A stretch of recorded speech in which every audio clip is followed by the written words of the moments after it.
I first off would like to try and take down the argument on morality.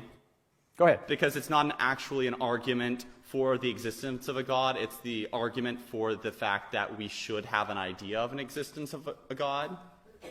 Because otherwise there would be no moral basis from which we could sit on. And I disagree with that because I feel that humans are inherently altruistic and moral. Okay, all right, stop there for just a second, Nathaniel. What do you mean by altruistic and moral? We are giving and we care about each other. Why is that good?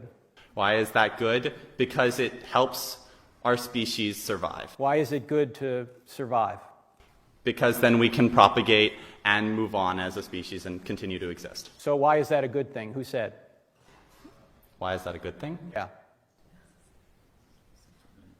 Because that is what it is. Well, that's an is. That's not an ought, though. Stalin would say, fine, Nathaniel, I'm going to survive by killing you and taking your stuff. Why is he wrong? Because Stalin would have the initial urge not to. He would feel that the inherent urge of humans is to be caring for one another. There are situations where humans will not be caring about one another, and those are exceptional. But because humans are inherently altruistic, his first urge would be to take care of the person or try and help them. But if he has some motivation against that, then he would no longer have that urge. And he would decide that he wants to kill them because he has a reason to. Well, again, I think you're begging the question as to what altruism is. Why is taking care of others a good thing if there is no God? That's your opinion. Is there an external referent, an authoritative, unchanging referent that you're getting that opinion from, which makes it objective, or is it just something you feel? Humans, so if you take it from the stance that this is something that is consistent throughout humanity, that we care about one another, then we could superpose that as a moral impulse that we have. Okay, let me agree with you. I think we do have a moral impulse. And that's exactly what C.S. Lewis said in The Abolition of Man, when he looked at all the diverse cultures and he said, they agree on basic morality. Now, how do you explain that basic morality? Well, there's maybe different ways to explain it, but some will say that's because God has written it on our hearts. But the issue isn't how we know it. The issue is, why is altruism, as you put it, or caring for one another a good thing? Who said? It's not necessarily that who said, it is what is. We are altruistic. There is no need for someone to say that it is a good thing. It is what we are. But if Hitler or Stalin comes along and says, I don't want to be altruistic, I want to be selfish and take everything for myself, and if I have to kill you to do that, I'm going to do that, why is that objectively wrong? Because he is not taking care of other people. Who said it's... Where are you getting this standard this objective standard that you ought to take care of people? Where does that come from if there's no God? So I'm just going to talk about a little example that I know of and some others. So there's 3 different points I'd like to make. First off, we still exist.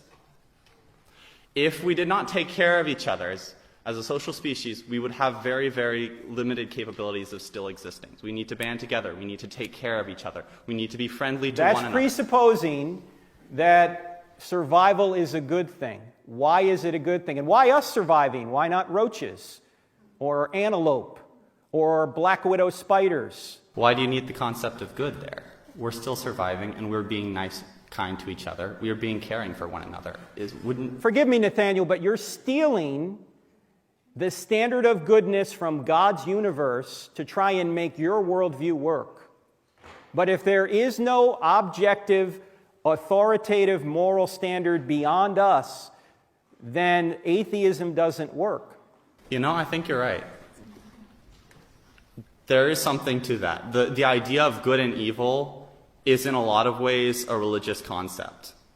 But why do we need that? Well, it depends on what you mean by religion. I'm just talking, you can leave religion out of it, it's a loaded term. Let's just say the source, ontologically, which means the study of being. Where does morality come from? Are you an atheist? Yes. Okay, are you a materialist? No. Okay, so you believe in immaterial reality. That's good. How do you explain immaterial reality if there is no God? Could you define immaterial reality? Oh, let's just take the laws of morality. It's right to take care of people. It's right to love. It's wrong to murder. Where does that come from? That's something that is ingrained in us in our behaviors. That's how we know it. And let me agree with you that maybe there are different ways we can come to know it. If evolution is true, maybe evolution has helped bring it to us. Maybe our parents taught it to us. Maybe society taught it to us. However, my question isn't how we know it. My question is, why is it right to love and wrong to murder objectively? Because, we went to the Nazis and they said, oh, we're just obeying our government. And we said, you had a higher obligation to obey the good rather than your government, and you failed, so you're guilty. So where does this higher standard come? Where does it come from? What is it ontologically? So to some extent, this is an interpretation of, and I'm probably going to screw this up, but this is an interpretation of why we exist. And so we come from a long lineage of life, and so in order to honor that, we must continue to live.